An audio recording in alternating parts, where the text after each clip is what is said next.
serve as U.S. Attorney General in his new administration. NBC News senior Capitol Hill correspondent Garrett Haake has the latest reaction from Washington. President-elect Trump's selection of Florida Congressman Matt Gaetz for Attorney General already sending shockwaves through Washington. Trump describing one of his strongest defenders as a, quote, deeply gifted and tenacious attorney who will end the partisan weaponization of our justice system. Many Republicans saying after Trump's decisive victory, he's entitled to the team he wants. I like Matt a lot. I know him very well, and I'm confident that if the Senate confirms him, he would do a good job. But he's also facing bipartisan backlash from both Democrats. This feels like a red alert moment for democracy. I would describe it as God-tier level trolling. And Republicans. Mr. Gaetz breaks things, and then once he breaks it even more. And that is somebody who should not be the Attorney General of the United States. Gaetz has built a reputation for fiercely defending the president-elect and repeatedly going after DOJ officials, including FBI Director Christopher Wray. You preside over the FBI that has the lowest level of trust in the FBI's history. Gaetz texting me, quote, I'm honored by the president's trust and confidence. Trump has repeatedly attacked the legal battles he faced as political prosecutions and has had rocky relationships with his previous attorney generals, including Jeff Sessions. I put an attorney general that never took control of the Justice Department, Jeff Sessions. In Gaetz, he would have an AG that, critics say, would be more willing to do his bidding. Gaetz would have to be confirmed by a Republican Senate. And one likely concern, the DOJ and FBI investigated Gaetz for possible sex trafficking, but the case ended in 2023 without any charges filed. Gaetz denied any wrongdoing. Many Republicans backing Trump's choice. Matt Gaetz and I, there's no question that we've had our differences. They've been very public about it. I completely trust President Trump's decision-making on this one. What do you think the selection of Matt Gaetz says about what Donald Trump thinks about the Department of Justice? Well, I think he thinks about the Department of Justice what a lot of us think. It's gone rogue. It's gone even corrupt in many respects. NBC's Garrett Haake reporting there from Capitol Hill. Let's bring in NBC News legal analyst, former federal prosecutor Andrew Weissmann, former U.S. attorney and senior FBI executive working with DOJ Greg Brower, and NBC News and MSNBC political analyst, former U.S. attorney Claire McCaskill. Good morning to you all. Greg, let me begin with you and just your reaction. There are so many of these nominations that we're going to sift through this morning, but the nomination of Matt Gaetz as Attorney General, we've heard bipartisan condemnation. In fact, some of the strongest criticism has come from his Republican colleagues in the Congress. But as a practical question for the Justice Department, what would a Matt Gaetz Attorney General look like? Well, good morning, Willie. I'd like to say that I'm surprised, but if anyone has been paying attention, this shouldn't really surprise anyone, this type of pick. But the reaction has been interesting. You know, everybody from the Wall Street Journal editorial board to certain Republican senators to the legal community and the public at large really is kind of shocked by this one. I think for the Department of Justice, this is a sign that the department's traditional independence and credibility and strict adherence to the rule of law is now in question. It's in question by the president, being questioned by the president-elect. It doesn't seem that sort of traditional approach to the department and how it functions is really what this new president has in mind. And I think that this will be a real test for Republicans in the Senate to decide whether they're going to exercise their constitutional authority to advise and consent in a serious way. And I think we've seen so far, as I've mentioned, some real pushback by Republican senators. And I just have to think that this nomination is probably not going to go far, but we'll see.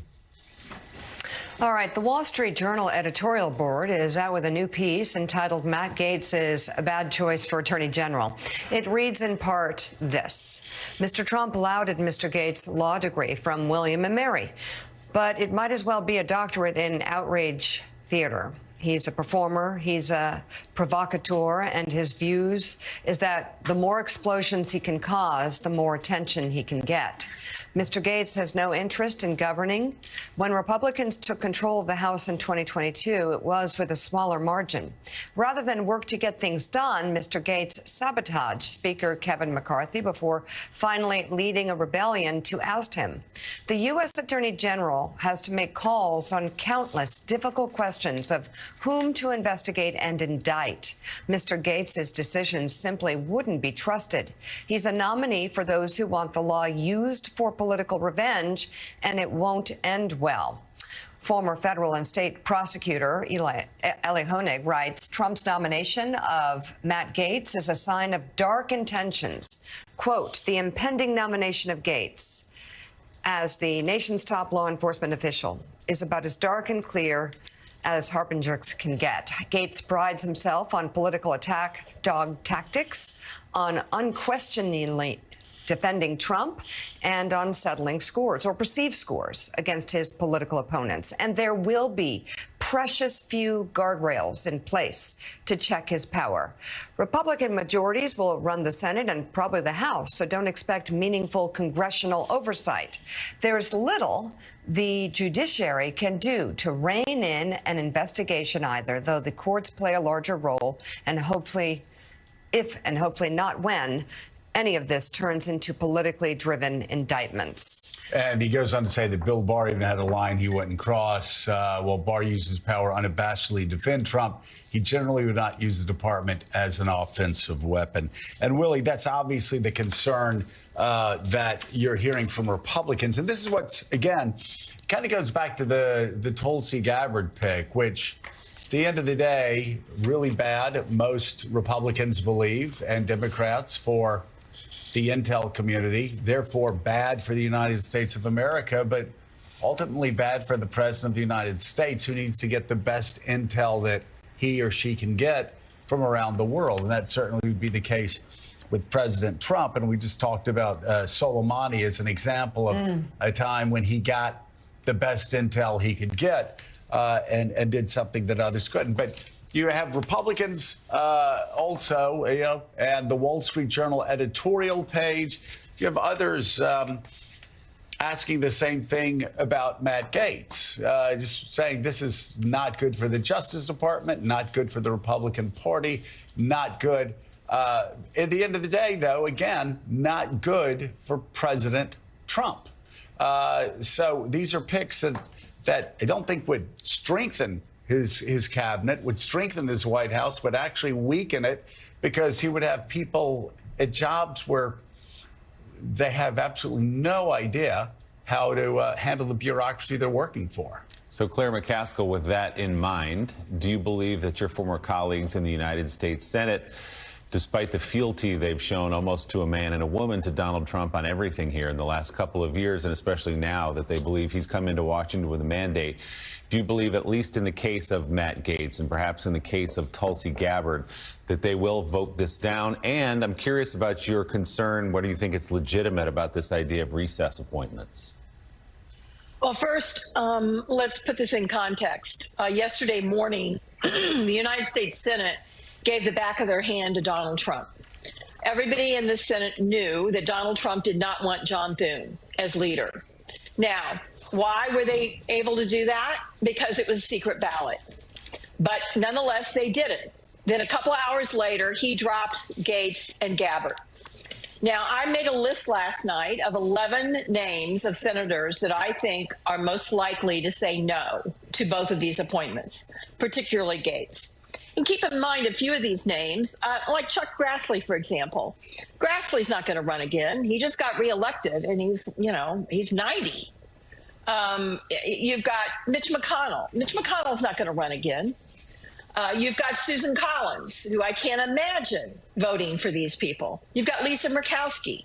I can't imagine Lisa voting for these people. You only need 3. So I think Trump was sending a letter to the Senate saying one of two things. Either I expect the Senate to ignore the part of the Constitution which says you must give advice and consent, or 2, you've got to show me that you have no power. I need you to demonstrate to me that the Senate is not in session ever, because what you do does not matter. I just don't think either one of those are going to sit well with the majority of the United States Senate. And keep in mind, Willie, they still have to do a background check on Matt Gaetz. Anybody who thinks the FBI can't get what the Ethics Committee has in the House has never been subjected to a background check. And trust me, a background check for Attorney General is not your average run-of-the-mill background check. And then the same thing for Tulsi Gabbard. The background check for DNI is not your average background check. So, and I just don't think this recess appointment thing is going to fly with the Supreme Court for jobs like Attorney General of the United States.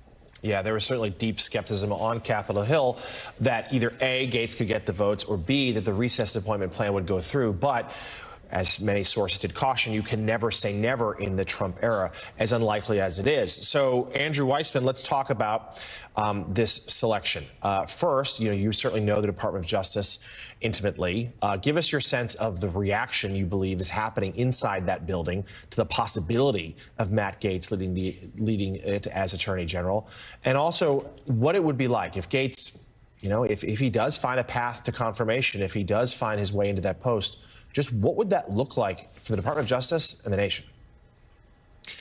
Well, I think the reaction in the department is really one of shock, and it's not because of a policy difference. People at the department have been there for years and years, and they are used to the fact that elections have consequences and that you can have attorney generals and you can have presidents who come in with very different agendas.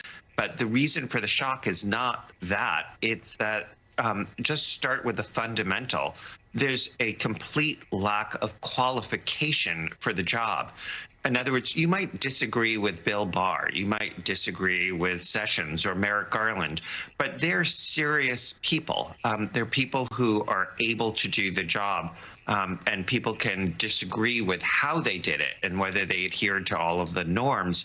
But with Matt Gaetz, I think the biggest concern, leaving aside his sort of MAGA fealty, leaving aside his own potential criminal problem, is he simply doesn't have the chops for a job that is intended to protect all of us. And that's really, I think, the biggest issue I think people at the department would have is the idea that this is a job which you are tasked with protecting the public day in and day out, not just from ordinary crimes, but from terrorist crimes. And that's why the idea of Matt Gaetz or Tulsi Gabbard being in these positions, I think, would be so anathema to people who have taken an oath to the Constitution to protect the United States, and the concern that they just don't have the experience to do these jobs. Obviously, if they were to be in the position, people will do what they're required to do legally, but these people also have taken an oath to the Constitution, and they're not going to do something that is illegal, either against the law or where the facts simply do not support it. So I suspect you will have that kind of resistance. You will also, I think, see what you saw during the first Trump administration, which is people resigning, which is just does not happen except in the most extraordinary circumstances, which is something that we saw during the first Trump presidency. And this signals that we would see it again. Yeah. Caddy, when Andrew talks about the lack of experience of Matt Gaetz or Tulsi Gabbard to hold these positions, it really does underline what I've been saying this morning, that actually we can talk about the disservice it does for everybody, but especially to Donald Trump. I remember reading Bob Gates, one of Bob Gates' biographies. Now, nobody knew how to work Washington